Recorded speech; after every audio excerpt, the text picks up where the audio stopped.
আসসালামু আলাইকুম, সবাই কেমন আছেন? আশা করি আলহামদুলিল্লাহ ভালো আছেন। আমি একটা ভিডিও নিয়ে চলে আসলাম, তাই স্টাইল চিকেন ফ্রাই আমরা রেস্টুরেন্টে করে থাকি কীভাবে আর কীভাবে কাট করে থেকে মশলাটা আমি দিব।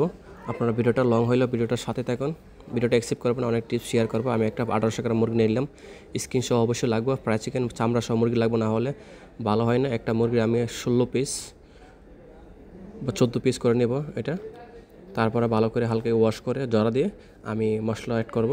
আপনার সাথে থাকুন ভিডিওটা, আমি কী কী মশলা ইউজ করি।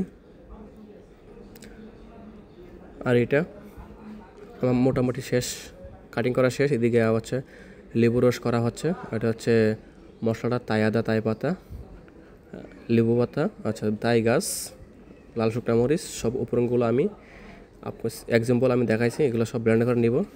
মরিচ আর অবশ্যই লাগবে। আমি লাল শুকনা মরিচটা আমি বয়েল করে নিলাম, কাঁচা শুকনা মরিচটা পাওয়া যায় না, এই জন্য আমি লাল শুকনা মরিচটা নিয়ে নিলাম। এগুলো ভালো করে বয়েল করে সিদ্ধ করে এগুলো তাই আদা পাতা এগুলো সব লেবু পাতা দিয়ে ব্লেন্ড করে নেবেন। এখন আছে আমি এখানে 4 টেবিল স্পুন আদা রসুন পেস্ট দিয়ে দিলাম। এটা হচ্ছে মাস্টার পেস্ট, সবাই চিনেন। পরিমাণ মতো মাস্টার পেস্ট দিলাম। আমি 10টা মুরগি এখানে মিনিট করা হচ্ছে। এখানে হচ্ছে চিকেন বাটার দিয়ে দিলাম। চিকেন বাটার না থাকলে আপনারা অ্যাকসেপ্ট করতে পারেন। এখানে হচ্ছে হালকা একটু চিনি, হালকা একটু টেস্টিং সল্ট, লবণ, হচ্ছে হোয়াইট পেপার দিয়ে দিলাম। এটা হচ্ছে ইন্ডিয়ান পাপরিকা, পাপরিকা না দিলে আপনারা লাল মরিচ দিতে পারেন, যে গুঁড়া মরিচ। এটা হচ্ছে পেস্ট, চিলি পেস্ট, যেটা আমি দেখাচ্ছি, এটা ব্লেন্ড করে নিয়ে নিলাম। 10টা মুরগির মতো পরিমাণ দিয়ে দিলাম। এটা হচ্ছে soya sauce, Kikkoman soya sauce add করে দিলাম। আর অবশ্যই সব সসেই লবণ থাকে। এটা হচ্ছে ফিশ সস, হালকা অ্যাড করে দিলাম। সব কিছু সস, এটা হচ্ছে চাইনা ওয়েস্টার সস। লবণের পরিমাণ সবসময় কম দিবেন। এটা চাইনা ওয়েস্টার সস পরিমাণ দিয়ে দিলাম। এটা তাই ওয়েস্টার সস হালকা একটু দিয়ে দিলাম।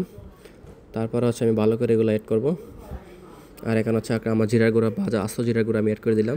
অবশ্যই চেষ্টা করবেন আস্ত জিরার গুঁড়া ইউজ করার জন্য ব্লেন্ডার করে। এটা হচ্ছে হালকা একটু গরম মশলা, এটা গরম মশলাটা আমার নিজের হাতে বানানো। ধনিয়া হালকা দিলাম, লেবু রস, এগুলো ভালো করে অ্যাড করবেন। সুন্দর করে আস্তে আস্তে আমি 7-8 ঘন্টা রেখে দেবো রেস্টুরেন্টে, আমি সেল করি এই জন্য।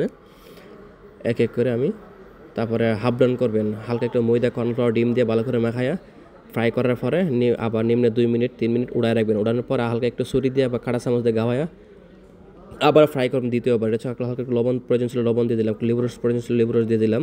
আর ক্রিসপি ফ্রাই চিকেন এটা সেম, এটা দিয়ে করতে পারবেন। ময়দা, কর্নফ্লাওয়ার দিয়ে হালকা একটু পাপরিকা, মরিচ দিয়ে ভালো করে